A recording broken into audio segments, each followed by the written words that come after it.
ബോളിവുഡിലെ പൗരുഷത്തിന്റെ പ്രതീകമായിരുന്ന നിത്യഹരിത നായകനാണ് ധർമ്മേന്ദ്ര. ഹീമാൻ എന്നായിരുന്നു അദ്ദേഹത്തിന്റെ വിളിപ്പേര്. പൊതുവെ ഒരു ആക്ഷൻ ഹീറോ ഇമേജ് ഉണ്ടായിരുന്നെങ്കിലും റൊമാൻറ്റിക് വേഷങ്ങളിലും ഒരേപോലെ തന്നെ അദ്ദേഹം തിളങ്ങി. അന്ന് നിരവധി സുന്ദരിമാരുടെ സ്വപ്നപുരുഷനായിരുന്നു ധർമ്മേന്ദ്ര. എന്നാൽ തൻ്റെ 19-ാം വയസ്സിൽ തന്നെ വിവാഹിതനായ ശേഷമാണ് അദ്ദേഹം ചലച്ചിത്ര രംഗത്തേക്ക് പ്രവേശിക്കുന്നത്. ആ ബന്ധത്തിൽ ധർമ്മേന്ദ്രയ്ക്ക് 4 മക്കളും ഉണ്ടായിരുന്നു. അതുകൊണ്ട് തന്നെ കരിയറിൻ്റെ തുടക്കകാലത്ത് ഒരു ഫാമിലി മാൻ ഇമേജ് അദ്ദേഹത്തിനുണ്ടായിരുന്നു. എന്നാൽ ബോളിവുഡിൻ്റെ ഹീമാൻ തൻ്റെ ഡ്രീം ഗേളിനെ കണ്ടെത്തുന്നത് പിന്നീടാണ്.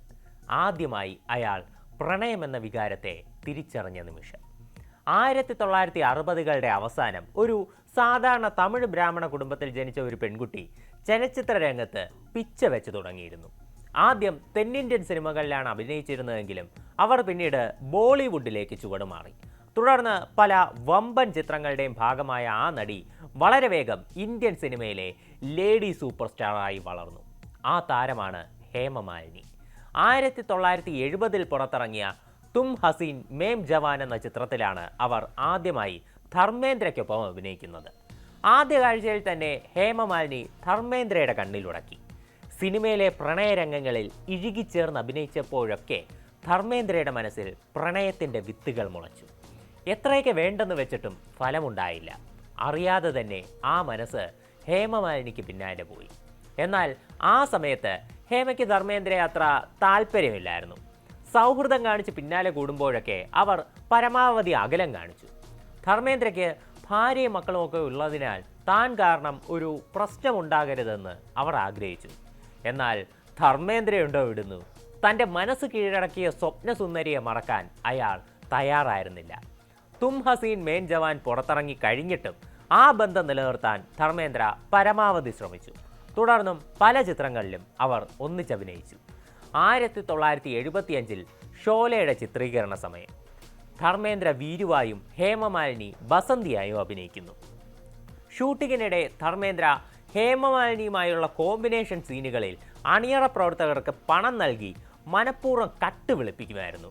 അപ്പോൾ അത്രയും സമയം കൂടി തനിക്ക് ഇഷ്ടപ്പെട്ട പെൺകുട്ടിയോട് ഇഴുകിച്ചേർന്നൊക്കെ അഭിനയിക്കാമല്ലോ. ഓരോ കട്ടിനും 100 രൂപ വരെ താൻ നൽകിയിരുന്നതായി പിന്നീട് ഈ ധർമ്മേന്ദ്ര തന്നെ വെളിപ്പെടുത്തിയിട്ടുണ്ട്. വൈകാതെ ആ ശ്രമങ്ങളെല്ലാം ഫലം കണ്ടു. ഹേമമാലിനി ആ സ്നേഹം തിരിച്ചറിഞ്ഞു. കുറേ കാലം അവർ രഹസ്യമായി ഡേറ്റിങ്ങിലായിരുന്നു. വൈകാതെ ഇരുവരും വിവാഹം കഴിക്കാൻ തീരുമാനിച്ചു. എന്നാൽ ചില പ്രശ്നങ്ങളും ഇരുവരെയും തേടിയെത്തി. ഹേമമാലിനിയുടെ അച്ഛൻ ഈ ബന്ധത്തെ ശക്തമായി എതിർത്തു. വിവാഹിതനായ ഒരാൾക്ക് തൻ്റെ മകളെ നൽകാൻ ആ പിതാവ് തയ്യാറായില്ല. 1950കളിൽ പുരുഷന്മാരെ ചെറിയ പ്രായത്തിൽ തന്നെ വിവാഹം ചെയ്യിക്കുന്നത് ഇന്ത്യയിൽ സാധാരണയായിരുന്നു. ബോളിവുഡായിരുന്നു സ്വപ്നമെങ്കിലും മാതാപിതാക്കളുടെ നിർബന്ധത്തിന് വഴങ്ങിയാണ് ധർമ്മേന്ദ്ര സിനിമയിലെത്തും മുൻപേ തന്നെ വിവാഹിതനായത്. ഹേമമാലിനിയെ വിവാഹം ചെയ്യാൻ അദ്ദേഹം ആദ്യ ഭാര്യയായ പ്രകാശ് കൗറിനോട് വിവാഹമോചനം ആവശ്യപ്പെട്ടു. എന്നാൽ അവർ അതിന് തയ്യാറായില്ല. ഹിന്ദു വിവാഹ നിയമപ്രകാരം ധർമ്മേന്ദ്രയ്ക്ക് മറ്റൊരു വിവാഹം ചെയ്യണമെങ്കിൽ ആദ്യ ബന്ധത്തിൽ നിന്ന് വിവാഹമോചനം നേടിയിരിക്കണം. ആദ്യ ഭാര്യ ഡിവോഴ്സ് നൽകാതായതോടെ അദ്ദേഹം ആകെ കുഴഞ്ഞു.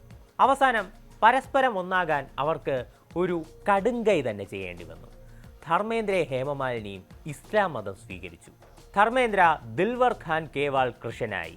ഹേമമാലിനി ആയിഷ BR ചക്രവർത്തിയുമായി. ഇസ്ലാം വിവാഹ നിയമപ്രകാരം ഒന്നിലധികം ഭാര്യമാരുള്ളത് കുറ്റകരമായ ഒന്നല്ല. അങ്ങനെ 1,11,000 രൂപ മെഹറായി സ്വീകരിച്ച് 1979 ഒക്ടോബർ 21-ന് 44 വയസ്സുള്ള ധർമ്മേന്ദ്രയും 29 വയസ്സുള്ള ഹേമമാലിനിയും വിവാഹിതരായി. എന്നാൽ ഈ മതം മാറ്റം നിയമത്തിൻ്റെ കുരുക്കിൽ നിന്ന് രക്ഷപ്പെടാൻ മാത്രമായിരുന്നു.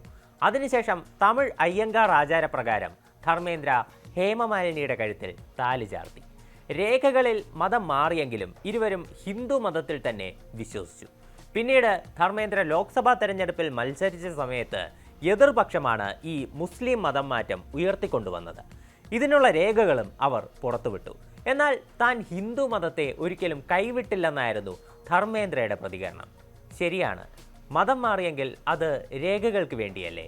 വിശ്വാസം എന്നത് എപ്പോഴും മനസ്സിലുള്ളൊരു സങ്കല്പമാണല്ലോ.